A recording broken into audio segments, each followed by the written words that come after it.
Olá, caríssimos, eu sou Carlos A. Júnior e sejam bem-vindos ao projeto Um Quarto de Oração na nossa catequese destrinchada.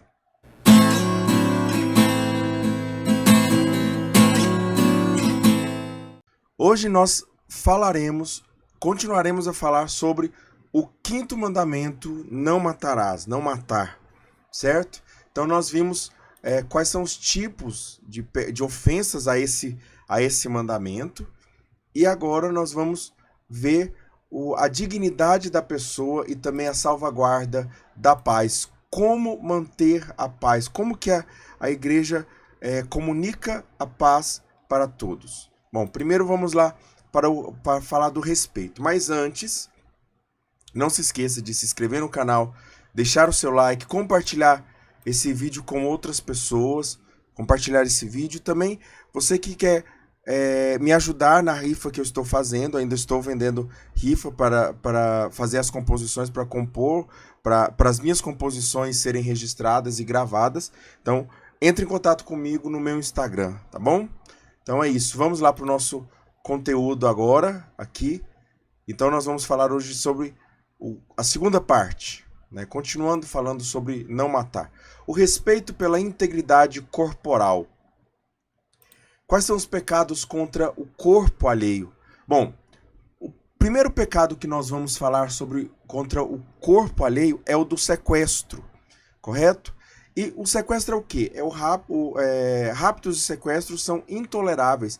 Por quê? Porque eles exercem uma pressão sobre as vítimas, né? Não é somente e olha que ele está aqui no matar e não no roubar. Porque a gente pode entender que você está tomando algo, mas não é algo, é alguém. Então você está tirando a dignidade. Aquele algo, né, tem uma dignidade humana, então é alguém. E aí você espalha o terror. Você causa terror naquela pessoa, causa terror na família dela, causa terror nos amigos dela. Então por isso os sequestros, os raptos, eles são intoleráveis. Por isso eles entram no pecado de não matar. Certo? Bom, também tem o terrorismo, que ameaça, fere e mata sem discriminação. É gravemente contrário à justiça e à caridade. Por que ele mata sem discriminação? Porque uma pessoa, as pessoas elas viram reféns e além disso, o terrorismo pode ser, por exemplo, uma pessoa uma nação que joga uma bomba atômica em outra nação, em uma cidade, alguma coisa assim. Isso também é terrorismo. Tá? Isso também é terrorismo, porque existem países que dizem que são contra o terrorismo, mas olha só, a história diz o contrário. Então a gente vê que, claro, isso aqui não é julgando, mas eu estou só dizendo que terrorismo é terrorismo, onde quer que seja, não é porque mudou de lado que deixa de ser, certo? Também a tortura é um pecado. E por que eu estou falando rápido sobre esses aqui? Porque eu acredito que você é cristão, você precisa só saber o porquê desse pecado, disso ser pecado, né? Eu sei que você já sabe, eu sei mais ainda que você não vai praticar. Se você está assistindo esses vídeos aqui, eu tenho certeza que você não vai cometer nenhum desses pecados aqui. Mas nós precisamos saber para instruir as outras pessoas. A tortura também é contrária ao respeito pela pessoa e pela dignidade humana, pois usa de violência física ou moral. Por exemplo, para arrancar confissões de alguém, ou para castigar culpados, ou também para atemorizar opositores, ou também para satisfazer ódios. Então, independente do motivo, a tortura ela é uma violência física ou moral. Também outro pecado contra o quinto mandamento o pecado do quinto mandamento são as amputações, mutilações e esterilizações. Bom, elas só são pecado quando elas não acontecem por indicação médica de ordem estritamente terapêutica. Então, por exemplo, vamos supor que um médico diga, olha, se nós não cortarmos o seu pé e que é uma amputação, você vai morrer, né? Então, não. Então isso não é crime, não é pecado, não é amoral, não é imoral. Mas, por exemplo, se ele fala assim, olha, nós vamos cortar a sua orelha para você ficar... ou nós vamos cortar algo, mesmo que o médico diga, se não for para a ordem terapêutica, mesmo que o médico diga que não for para a ordem terapêutica, isso se torna um pecado, certo? Fora desses casos, é intolerável, contrário à lei e à moral, correto? A igreja, ela, muitas vezes, ela foi acusada por pessoas de cometer crimes. Na verdade, não é a igreja que cometeu. São pessoas ligadas à igreja que, sim, cometeram crimes, né? Cometeram crimes de tortura aqui também, de matar pessoas, mas a igreja, ela reconhece, ela deixa isso claro até no catecismo. Ela reconhece os seus erros, esses erros de não ter combatido, de não ter enfrentado, de não ter lutado, de não ter, de às vezes ter apoiado alguma coisa, alguma realidade, né, de alguma forma ter apoiado. Bom, então a igreja, ela reconhece esses erros, certo? E luta para que eles não aconteçam. Muitos métodos cruéis eram adotados pelos governos e até mesmo alguma parte da igreja. Então isso aqui não quer dizer que está sobre toda a igreja, mas parte da igreja já adotou, né? Algumas pessoas, uma imensa minoria, para ser bem específico. A igreja então reconhece essas práticas, que essas práticas não deveriam ter sido adotadas e reconhece que são fatos lastimáveis. Também vai reconhecer que a crueldade evidente dessas práticas. Então saber que isso é cruel. Também entende que essas práticas conduzem a degradações piores. Então ela vai gerando muito mais muitas outras situações ruins. E ela também convida as orações pelas vítimas e pelos carrascos. Não somente pelas vítimas, mas também pelos carrascos. Certo? Agora vamos falar sobre o respeito aos mortos. Então falamos sobre essa integridade corporal e sobre toda a realidade sobre toda a realidade que cerca. Agora falar sobre o respeito aos mortos. Vamos com cuidado aos moribundos. Então as pessoas que estão morrendo, elas precisam de uma atenção e de um cuidado especiais para os moribundos, para ajudá-los a viver seus últimos momentos com dignidade e respeito. Também dignidade e paz, né? Não só respeito, mas uma paz também. Então, ou seja, ajudar as pessoas, principalmente na oração e nos sacramentos. Diante de todas as dignidades que uma pessoa possa ter, a maior dignidade é receber os sacramentos, é receber oração dos seus irmãos, das suas pessoas queridas, correto?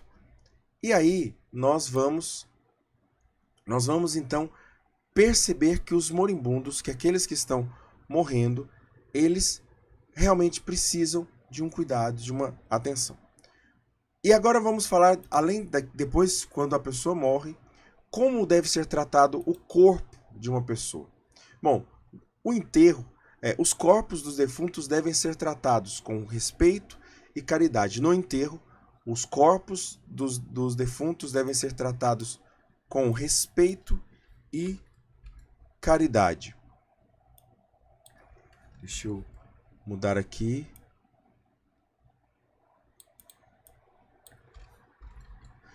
Isso. Então, no enterro, o corpo deve ser tratado com respeito e caridade, também entendendo que você está tratando de fé e esperança de alguém. Portanto, o catecismo, ele vai dizer que a cremação, ela pode ser e ela é aceita desde que você não espalhe as cinzas da pessoa por algum lugar público ou por algum lugar que as cinzas vão se espalhar, que não há controle. Então, o que o catecismo diz é manter em uma urna guardada ainda as cinzas dessa pessoa, certo? Porque você crê na ressurreição, tem essa fé e essa esperança na ressurreição. Enterrar os mortos é uma das obras de misericórdia corporal que honra os filhos de Deus, templos do Espírito Santo. Uma das formas de honrar o corpo é também ter esse honrar a Deus é enterrar os mortos também. Na autópsia dos cadáveres é aceito em casos de... A autópsia, então, é aceita em casos de... Aqui é a mesma.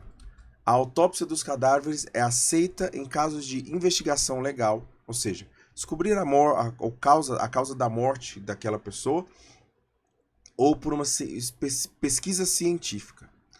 Na doação dos órgãos, depois da morte, é legítimo e até pode ser meritório. Então a igreja ela não só não proíbe, como ela aconselha a doação de órgãos. Ah, mas essa doação não ela vai contra, ela parece que é contraditório. Não, porque quando você faz isso, de qualquer forma aquela pessoa também vai morrer e um dia aquele órgão, né, deixa de existir, deixa de funcionar. Mas enquanto ele está funcionando, que ótimo que ele serve para outra pessoa, que ótimo que ele serve como um gesto de caridade. Então, aqui a caridade está acima de todas as coisas, é olhar para a caridade, né? Se você vai espalhar por algum motivo, normalmente não é um motivo caritativo, né? É muito difícil uma pessoa querer justificar a espalhar as cinzas por um ato de caridade. Não é. A cremação, então, aqui, ó, aí vamos falar aqui. A igreja permite a cremação a não ser que esta ponha em causa a fé na ressurreição dos corpos. Ou seja, é isso que eu falei, mas não existe mais corpo, não haverá mais ressurreição. Então, por isso que a pessoa joga, espalha e tudo mais. Então, a gente tem que confiar, né, e crer nessa ressurreição. É uma prova de que nós cremos também na ressurreição dos corpos. Agora vamos falar sobre a salvaguarda da paz. Eu acho que hoje a aula vai ser bem curta, já tem 12 minutos de aula e eu estou quase na metade já. Mas vamos lá. O convite de Jesus para a paz. Ao comentar o 5º mandamento, Jesus deixa 2 recados. Primeiro, ele denuncia a imoralidade da cólera assassina e do ódio. Então, quando Jesus ele vai falar assim, quando Jesus diz para as pessoas que, se eu não me engano, lá nas bem-aventuranças, e ele vai dizer o seguinte, ele vai falar assim, olha, a lei diz, escutaste que foi não matar. Eu, porém, vos digo, aquele que olha, que guarda rancor no seu coração, olha com cólera para uma outra pessoa, esse já assassinou no seu coração. Então Jesus ele diz que a cólera, só o fato de sentir raiva e ódio de uma pessoa, já é um sentimento assassino. Já é você estar criando um sentimento e assim está pecando também contra o 5º mandamento. Jesus também vai nos chamar a atenção para a paz do coração. Ele não está falando que você está fazendo um mal para essa pessoa quando você deseja, mas ele está dizendo que você está fazendo um mal para si mesmo. Então, procurar a paz de coração, né? Jesus vai nos convidar, então, a fugir da ira e do ódio e a buscar a paz, né? Aí você vai ver que a ira e o ódio, elas estão em caminhos opostos da paz. Aquele que busca a paz, aquele que é defensor da paz, ele busca distância da ira e do ódio. Então a ira é um desejo de vingança e pode ser lícita ou ilícita, tá bom? Então a gente acha que talvez a ira seja, você possa pensar que eu estou falando mal da ira, mas não. Ela pode ser lícita também. É ilícita e injusta quando existe um desejo de vingança para mal daquele que deve ser castigado. Ou seja, quando existe um desejo de vingança de uma pessoa, então você está irado e você deseja que aquela pessoa seja castigada. Ou, né, e no outro caso, ele é lícito e justo quando você deseja uma reparação para a correção e para a conservação da justiça. Um exemplo é de uma família que pode ter perdido um parente e aí eles têm uma ira e essa ira move eles a pedir justiça, mas justiça de formas legais, né? De formas corretas. Essa reparação para a correção, para a conservação da justiça. Então, você está colocando a justiça acima da sua ira e do seu ódio. A ira, então, é uma ofensa à caridade, de desejar ferir, porque é desejar ferir ou tirar a vida por vingança. Então, nesse caso, a ira por vingança, ela é um pecado grave. E é pecado mortal. É pecado mortal. Mesmo não chegando ao finalmente, é um pecado mortal. Se sente ódio, mas sem vontade de sentir, não é pecado. Por exemplo, você sente, mas você está lutando contra. Você está lutando, você não deu permissão para aquilo. Mas você ainda está sentindo, porque sentimento é diferente de pensamento, é diferente de razão, é diferente de vontade. E você não quer sentir, mas está sentindo. Então, só esperar, rezar, pedir para Deus tirar do seu coração aquele ódio. O ódio voluntário, ou seja, o ódio querido, o ódio desejado, é o desejo do mal do próximo, quando eu desejo mal para o próximo. Mas quando eu tenho ódio, mas mesmo assim eu desejo um bem para o próximo, eu desejo o bem para o outro, né? Ainda assim, isso é algo louvável. É contrário à caridade. Esse ódio é contrário à caridade e esse pecado também é um pecado grave. É um pecado grave. Odiar e se irar com as pessoas de forma voluntária é grave. E também, então, Jesus vai nos convidar também a essa busca pela paz, para que a vida humana cresça e seja respeitada, deve haver paz. Então, o caminho natural de todas as pessoas deveria ser a paz. O caminho natural de todas as pessoas deveria ser essa paz. Porque a paz, ela exige proteção dos bens das pessoas. Então, como alcançar a paz? Como alcançar a paz? O que a paz exige? Bom, a paz exige a proteção dos bens das pessoas. Também a livre comunicação. Uma pessoa que não pode falar tudo o que quer, ela não tem paz. Ela vai ficar sempre pensando no que ela pode ou não pode dizer. Como eu, por exemplo, no vídeo passado, se vocês lembram, né? Realmente tira a paz, porque a gente não pode falar algumas coisas, porque realmente as redes sociais, elas discriminam isso, elas tiram isso. Então, é necessário essa livre comunicação. Também o respeito à dignidade, tanto do outro quanto minha. Eu estou buscando respeitar a dignidade do outro. Eu olho para o outro e vejo ele como uma pessoa, como um sujeito, não como um monstro, não como isso, como aquilo, algo que diminua a dignidade dele. Então, isso traz a paz. A paz exige dignidade, que as pessoas vivam em dignidade, certo?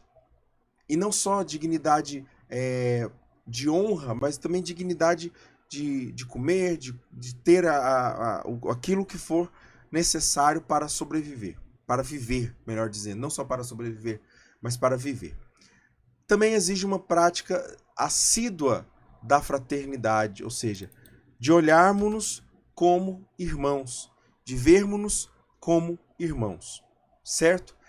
O que a paz é? A paz é tranquilidade da ordem. Ou seja, todas as coisas estão ordenadas, estão no seu lugar e existe uma tranquilidade. Nada está tirando, nada está querendo tirar do lugar as coisas que já estão em ordem. A paz também é obra da justiça. Então, é colocar as coisas no seu lugar, dar a César o que é de César, a Deus o que é de Deus. Isso é justiça. Então, da mesma forma que quando nós colocamos as coisas no lugar, nós alcançamos a paz. E isso você pode olhar a sua própria vida, né? Quantas vezes você soube que teve paz quando as coisas encaixaram na sua vida? certo? Ou você sabe que quando se encaixar vai haver paz, ou alguma coisa se encaixou e você sentiu paz naquela realidade. E também a paz é um efeito da caridade. Nós não encontramos a paz, nós não temos a paz se nós não buscamos-a pela caridade. Se nós não buscamos ela pela caridade. Mas aí eu estou falando da paz do mundo, dessa paz que pode ser alcançada ainda, de certa forma, sem Deus diretamente, né? Porque Deus está em todas as coisas e ele, óbvio, ele age também nessa paz. Mas ainda existe a paz do Senhor, que não é uma paz terrena. Mas essa paz terrena, ela é a imagem e fruto da paz de Cristo. Ou seja, ela é uma expectativa, ela é algo que está sendo cogitado, está sendo observado para frente. Mas a paz de Cristo ela é muito maior. A paz que Cristo traz é a paz com o Pai, de reconciliar-nos. A paz que o mundo dá não é a paz que eu vos dou. A paz que eu vos dou é a paz com o Pai. É aquilo que ele fala na cruz, é aquilo que Jesus fala na cruz e ele vai dizer: Pai, perdoa-lhes porque eles não sabem o que fazem. Por quê? Porque a ira de Deus, ela é justa, principalmente nesse caso. Só que Jesus pedindo a paz, pedindo o perdão para Deus, para o Pai, Jesus pedindo perdão para o Pai, ele diz assim, é como se ele dissesse assim: Pai, não faça nada, não faça nada, eles não sabem o que fazem. Não os maltrate, não os machuque, não os trate como eles deveriam ser tratados, porque eles não sabem o que fazem. E aí, isso também é o nosso convite a olhar, e Jesus não fala isso só para o Pai, ele fala também para nós: não guarde rancor, perdoe o outro, porque ele não sabe o que faz. Muitas vezes, na grande maioria das vezes, as pessoas não sabem o que estão fazendo. Não sabem o que estão fazendo. Por isso o perdão é muito importante. Obviamente que o perdão também é importante, porque se você não perdoar, você não será perdoado, né? Então Cristo ele nos reconcilia com o Pai. Cristo também nos dá o sacramento da sua igreja, nos reconcilia com a sua igreja através dos sacramentos, principalmente do sacramento do batismo e da confissão, da penitência.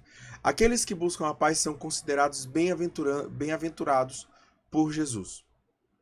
Bem-aventurados que desejam a paz, porque serão saciados. Os fracos e oprimidos. Defender os fracos é caridade evangélica. Então aquele que, se você vê uma pessoa, se você conhece alguém, ou se você vê alguém fazendo isso, ou seja, defendendo uma pessoa mais fraca, é um ato de caridade. É um ato de caridade. E aí você deve, primeiramente, como defender os mais fracos? Primeira coisa é resguardando os direitos humanos, entendendo que a pessoa ela tem direitos ali, e principalmente direitos porque ela é um ser humano. Mas não se pode defender um e lesar outros. Então, ou seja, essa defesa ela só pode acontecer se você não está lesando outras pessoas. E no que consiste defender os mais pobres, os mais fracos, melhor dizendo? No que consiste defender eles? Não só consiste a defesa direta, mas a defesa indireta de alguns riscos que eles podem estar correndo, né? E aqui entra a defesa mais grave, que é a defesa dos bebês, dos fetos que estão em gestação, que estão sendo gestados ainda. Então, essa é a defesa maior. Quão mais fraco? Qual é o ser humano mais fraco, senão aquele bebê que está sendo ainda gestado, que ainda está no ventre da sua mãe? Esse deve muito mais ser defendido, né? É bonito a gente falar que defende o fraco, defende o oprimido, Mas quando a gente fala sobre aborto, sobre esse crime, sobre esse pecado, aí algumas pessoas elas viram as costas. Elas não têm opinião, né? E elas deveriam ter uma opinião. Aliás, todas as pessoas deveriam ter essa mesma opinião, né? Porque, sabe, é absurdamente errado. Mas vamos continuar aqui também. A igreja ela vai falar sobre a paz, no sentido de que nós temos que guardar a paz. Mas e quando a guerra chega? E quando a guerra chega? É proibido a destruição voluntária da vida. Ou seja, eu quero destruir a vida de outras pessoas. A igreja convida a recorrer à bondade de Deus por meio da oração para que sejamos livres de qualquer tipo de guerra. Então, nós somos convidados a rezar. A primeira coisa que a igreja nos chama a fazer é rezar. Mas devemos também trabalhar para evitar a guerra. Devemos trabalhar para evitar a guerra. Sejam os cidadãos, sejam os governantes. Mas principalmente, obviamente, quem tem mais poder para isso são os governantes. Os cidadãos eles devem pressionar os governos a parar a guerra. No entanto, enquanto subsistir o perigo de uma guerra e não houver uma autoridade internacional competente dotada dos convenientes meios, não se pode negar aos governos, uma vez esgotados todos os recursos de negociação pacífica, o direito legítimo de defesa. Ou seja, foi esgotado todos os meios, não tem mais recurso, o único recurso é a guerra. Então, esse é o único recurso e é legítimo que o governo recorra à guerra. Mas antes disso, precisa haver conversa, precisa haver negociações, precisa ter, né? Guerras não surgem do nada. Por isso é necessário, então, para que haja uma guerra, se esgotar os caminhos, todos os meios para se chegar a ela. Para que uma nação possa se defender usando armas, algumas condições muito rigorosas precisam ser atendidas. Ou seja, as nações podem ter armas de guerra? Sim, elas podem. Mas algumas coisas precisam ser atendidas para que ela tenha para que ela possua armas, para que ela construa armas e assim por diante. Compre, né? Essas condições garantem que a decisão de usar a força seja moralmente correta. Aqui estão os pontos principais. Então, são 4 pontos principais. A gravidade do ataque. Então, a primeira coisa que deve se observar na arma é a gravidade do ataque. O ataque do agressor deve ser sério, causar danos duradouros e ser uma ameaça clara. Aliás, o ataque do agressor deve ser sério, mas não pode causar danos duradouros e ser uma ameaça clara e certa. Outras soluções também. Todas as outras formas de resolver o conflito devem ter sido tentadas e falhado. Ou seja, nós tentamos conversar, tentamos dialogar, tentamos entrar em um acordo, não deu certo, então agora vamos para as armas. Chance de sucesso. Deve haver uma boa chance de que a defesa armada será bem sucedida. Então, por exemplo, eu vou só usar a arma por usar, né? Eu vou só usar a arma por usar. Ela vai resolver? Não, não vai resolver. Não, então eu não uso, eu não deveria usar, certo? Então a chance de sucesso ela deve ser real, ela deve ter uma boa chance para ser sucesso. Eu vou usar aquela arma e vai ser... E não pode ser, por exemplo, mais uma vez, como eu disse, da bomba atômica, né? Que você faz o seguinte, você vai lá, joga e é um canhão para matar uma barata. Não, aquilo foi extremamente excessivo. Né? Também as consequências. O uso de armas não deve causar mais problemas de destruição do que o mal que se quer eliminar. Então, ela causa muito mais gravidade, matou muito mais gente e fez um mal muito maior à sociedade do que se não tivessem usado. Com as armas modernas sendo tão poderosas, essa condição é ainda mais importante. Esses são os critérios tradicionais para que é chamada de guerra justa. Então, existe o termo guerra justa, e para se ter uma guerra justa é necessário todas essas coisas, né? Uma arma, ela precisa ter uma gravidade de ataque, né? Não pode ser uma coisa que vai só incomodar, mas precisa ser algo que realmente resolva, funcione. Todas as outras soluções já devem ter sido esgotadas e falhado. Também deve haver chance de sucesso e as consequências não podem ser tão graves, tão mais graves quanto as consequências se não tivesse usado as armas. O Exército, a Marinha e a Aeronáutica. A existência deles. Vamos falar aqui o que o Catecismo diz sobre eles. Os poderes públicos podem reivindicar que seus cidadãos defendam a nação através do Exército, da Marinha e da Aeronáutica.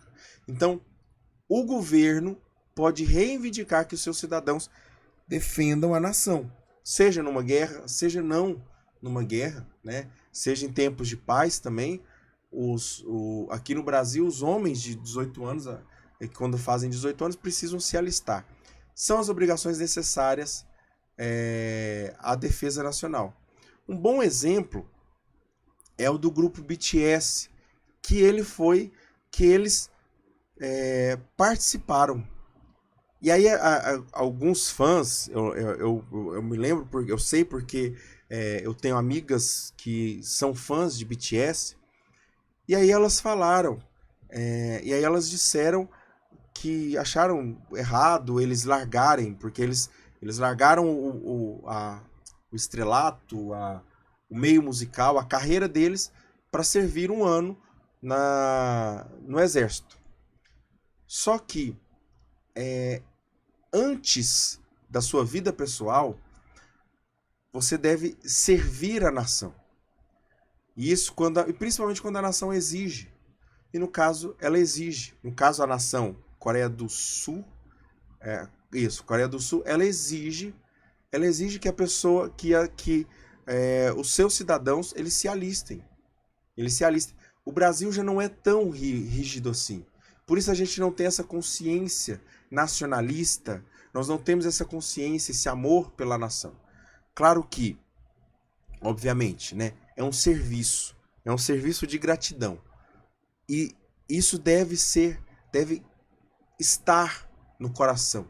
Não é uma questão de esquerda, de direita, isso é algo próprio. O Exército, a Marinha e a Aeronáutica estão a serviço da segurança e da liberdade do povo. Então o Exército e toda a Marinha e a Aeronáutica, elas estão ali para servir o povo. Então, uma pessoa que se alista, ele está ali para servir o povo. O caso do BTS, eles foram servir o seu povo. É um gesto de caridade, é um gesto de amor. É um gesto de amor. Se eles cantam o amor, qualquer coisa que seja, muito mais esse gesto foi muito maior de amor. Certo? A igreja e a guerra. O que a igreja pensa sobre a guerra? Aqueles que por consciência se recusam a pegarem armas devem servir, ainda assim, a comunidade humana.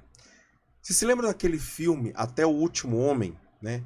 Que é com aquele ator que faz o Homem-Aranha, eu não esqueci o nome dele agora, me fugiu o nome dele. Mas é um filme que na Segunda Guerra uma pessoa ela tem uma religião específica e ele diz que ele vai para a guerra, mas ele não quer pegar em armas.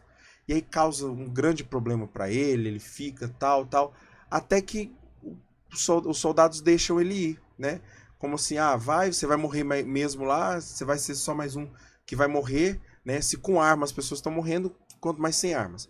Só que aí ele começa, enfim, aí tem o desenrolar do filme lá e tudo mais. A questão era direito legítimo dele. O catecismo ele atesta isso e ele não era católico, né? Era de outra religião cristã, mas não era católico.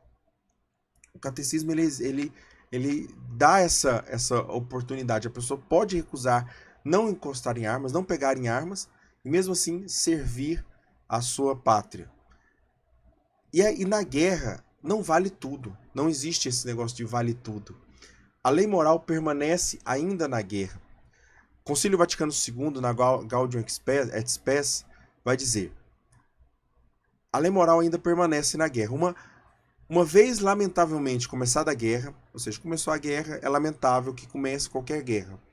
Nem por isso tudo se torna lícito entre as partes beligerantes, ou seja, entre as partes que estão segurando em armas. Então, algumas coisas não são morais, são imorais.